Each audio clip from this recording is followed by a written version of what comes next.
Willkommen, bienvenue, welcome once again to another live stream. Now, the more astute amongst you will notice that I'm joined by the inimitable, incandescent, nay, incomparable Sally Inkster of Find Brand You. Her focus in life is to take your personal brand and make you shine like a diamond so people are drawn to you for the right reasons. Today's topic really countermands that. The question is being nice bad or good for your personal brand? Being nice. Being nice. Do you know, I've got three daughters, and the eldest daughter, when she was a teenager, if she ever came into the room and I said, "Oh, you look nice," oh God, it was worth the 20 minutes of barrage of how can you say that? It's an awful thing to say, blah blah blah blah. Anyway, yeah, because nice is like magnolia, isn't it? Well, it is. It's right. You know, if you say, "Oh, isn't she nice?" It sort of means you like them and you'll trust them. But nice isn't that, is it? I mean, nice is just, as you say, magnolia. Oh, how about this one? So, if you know how I like my little anagrams. So, how about nice being this? N means nothing. I means inside me. C cares. E is enough. So nothing inside me cares enough. Oh, you see, nice to me is the sort of thing people say when they can't be bothered to look and find out what it is they're talking about. Exactly. So you just don't care enough to bother. So nothing inside me just cares enough. So it's nice. Yeah. So that's a new way of looking at nice. I invented a new word, by the way. Oh, did you? For this very thing. It's a non-pliment. It's not a compliment. It's a non-pliment. It's not one thing or the other. It's like describing somebody as punctual or or they seemed pleasant enough. Yeah, that's a non-pliment. Most definitely a non-pliment. Oh, I might have to use that word, non-pliment. Do you like it? Okay. Yeah, I do actually. Very good. Good. Yeah, very good. Go me. Yeah. I love it. All right. Go on. So let's go back to the original question. Is being nice bad for your brand? Yes. Right. Because everybody is nice in some way, aren't they? They don't care in some way. You know, they're all nice. That's not what we want to be with a personal brand. What have we got to do? We've got to stand out. We've got to shine, as you say. We have got to sparkle. We have got to make who we are totally and utterly obvious. We don't want to be in that nice brand, okay, or that nice. I'm going to throw a googly at you. Go on then. A verbal googly.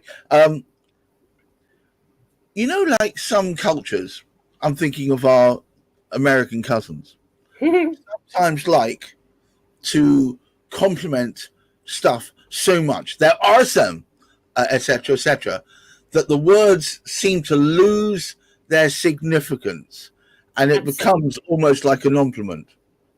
Do you know what that's called? That's called wallpaper. Because when you first put wallpaper up, even if it's the most stunning, attractive wallpaper, eventually it becomes wallpaper and you don't notice it anymore. You know, if you're going into your downstairs bathroom and you've redecorated it as we have with massive, great, gigantic fish, you know, you notice it the first few times.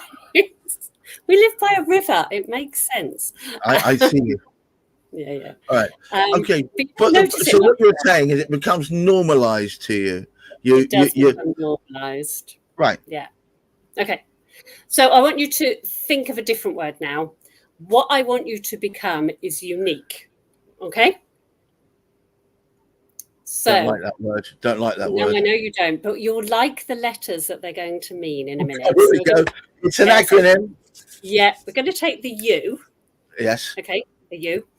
Yeah. How about using unforgettable? That works. I'd love to be unforgettable. Okay, Gareth, just tell me, what about you is unforgettable? Oh, my voice. Now you see, I met you first online, and I would say your hat. Yes, and intentionally so. But and the fact that it's reflected in my logo helps reinforce. But I think it's my phrase and my turn of speech and the way in which I play with words that seems to get people most interested over time. Okay, that's great. So for other people out there, they've got to look at something about their personality, something about their logos, something about their brand or them that is unforgettable. All right, so what's unforgettable about you then, Sally Inkster? Okay, well, lots of people say my surname because when I got asked to do a talk. I love your surname. And they said, "Oh, could you come and speak to some writers, please, about personal?" I said, "Why did you choose me?" She goes, "Well, you must have made the name up, Inkster." She said, "It just fits in so well with writers." Obviously, I didn't make it up. I was just very lucky to get that surname. But, I've got my sequins behind me. Other people don't. Something unforgettable about me, when people meet me and they learn that I was a cancer nurse specialist and then a stylist, what they see as incongruence is something that they remember about me, because they go, I'm not sure how I'm going to tell you what I think is unforgettable about you, and that's your colour sense. My colour sense. Those glasses, usually, I mean, it's rare to see you wearing something so whitish. Usually it's 28 degrees out there. I'm aware of that, but what I'm saying is normally you've got a color palette on, and those glasses are always that hue, and with the lipstick and the white hair and the sequins behind you. It's the whole color palette thing that got me when I first met you, if I'm going to be honest. But I'm very visually driven, as obviously, but I know I think that's what perhaps is unforgettable. So what's the next letter? Come on, unique. Okay, N. Unique. It's N. All right. So how about this? Being natural. Okay. Be yourself, be spontaneously yourself, and really understand what yourself is, because people don't do enough work on this. It's understanding what your talents are so that you can show yourself without actually having to try. Because if you have a talent, it's not work. It's not hard. It's just comes out naturally. And so you need to find what is naturally you. And that's hard when you're in front of a camera or a microphone, but people will be able to discover it. What is it about you that is natural that you can put into your personal brand? So like authentic in a way. Yeah, but you don't like that word either, do you? No. No. In fact, you can't do. I see what you're saying. So natural is almost the default that you are without adding a mask or artifice on it. Exactly. Just show who you are. And that does include the sort of weaknesses that you have. Or I spoke today on LinkedIn about chronic illness. If you've got something like that, that's naturally you. Might not be the best part of you, but it gives you something different, something unique to remember. No, it's certainly part of your makeup, and to deny its existence or pretend it's not there would be to potentially leave a big hole out of your very psyche that makes you up, right? Yes, yeah, absolutely. All right. So I'm down with the N. Okay, so what about the I? I, inspirational. Yeah, well, I use that word a lot. So inspiration is almost, it's that conjuring trick of pulling something out of midair. It could be. And I mean, you could, instead of inspiration, have ideas, but not everybody has ideas. But everybody can be inspirational on how they got to where they are. When we're trying to explain ourselves, we sometimes give a CV, which is very boring, but our past history is, whatever it is, actually quite inspirational. Where did you come to? Why are you here now? And how did you get there? Whatever that route was, there is always something inspirational in it. I have to say that doesn't always the case. I met a guy yesterday that I was hoping that would take on as a client. And I said, "So where are you working?" I said, "I work at this so-and-so accounting firm." I said, "Great. So what did you do before that?" "Oh, no, I've always worked here." I said, "How long's that?" He said, 29 years. Oh, dear. He's never gone on holiday outside the country. He's only ever holidayed in one holiday park in Wales.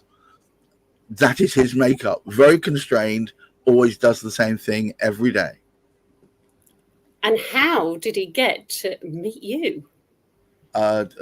Pure mischance in a room, in a Zoom room. I have to say, I look for people that espouse this word or these letters that you're talking about, because as a promotional vehicle, which is what I am, I need to be able to amplify something, and if there's no spark to amplify, I'm going to struggle. So I bid this gentleman farewell, and I said, good luck to you, sir, but I just don't think we're going to be a good match. Well, you understand what I mean? Yeah, of course. So, all right, we got the eye. I get that. Inspiration, I love that. Good. You've got to struggle on the Q. Well, actually, no, I'm not. So, quantifiable. Oh, very good. All right, so that's so you can measure a result of something. Exactly, because with your personal brand, you have got to be. You are trying to put yourself over. Quite often, with clients that I work with, they're probably a service-based business, and so service-based businesses can sometimes be a bit ethereal. You're not too sure what the results are going to be, and so it's being able to find what is quantifiable about what you do, because we think people like to know about the process, about who you are, about who they are. They don't. They want to know where they're going to be when they're finished working with you. End of. What's in it for them? What's in it for them? Yeah. So okay. So quantifiable means that you've got something you can point to and said that was the result of doing that with that. Exactly.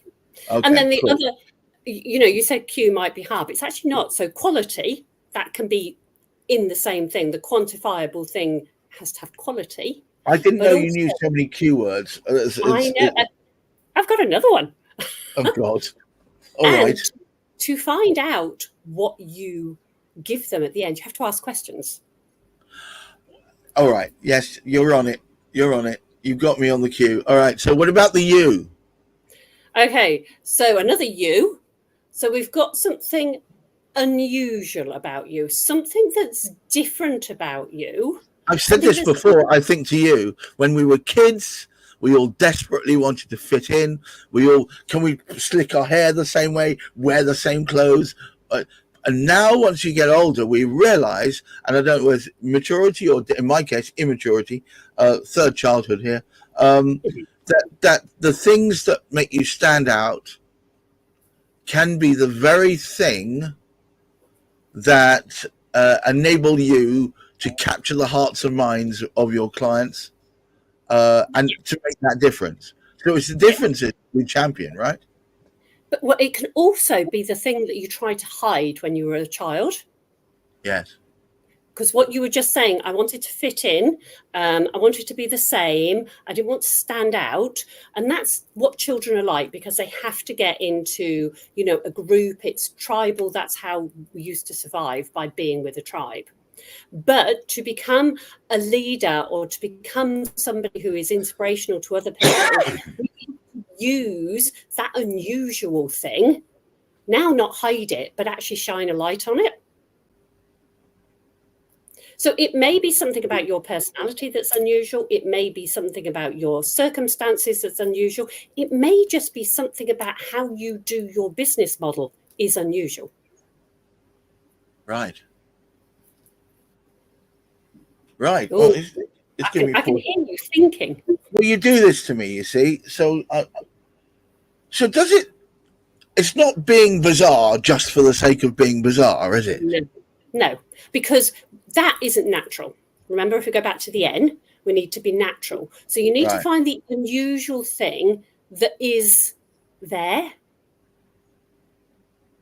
So it's already there. All you're doing there is pointing people towards it. Exactly. That's the whole thing I do with personal brand with clients, is find those things. Because when you're trying to hunt for it inside yourself, from yourself, about yourself, that is just muddy waters. I mean, that is just going into a muddy old lake. But when you've got somebody else who's up above who can see down into what then becomes a crystal clear lake, Right. You can see what is unusual about them. Cool. Okay. All right. Right. So, do you know where we are in the letters? E. Oh, okay. Okay. So emotional. Yeah, that's not a word for me. That's not a word for me. Okay, so emotional what? Emotional response to what you do, or? To a certain extent, because there's always that saying, isn't it? It's not what you say to people, it's not what you do for people, it's how you make them feel. It's not what you do, it's the way that you do it. Yes, absolutely. Yes. And that's what gets results. Exactly. So it's about eliciting emotion in the viewer. Yes. Or being for them to be able to recognize an emotion in you that they have as well. So sort of empathy. So you could use the word empathy instead of emotion. You could use the word energetic. Just whatever that connection is, it has to be emotional or energetic or. And are you saying that people using this acronym, that people need to follow the unique prospectus to have that personal brand connection? Well, I work with lots of people who really, really want to define what their personal brand is. I also really try and help people who, for whatever reason, don't want somebody else to help them.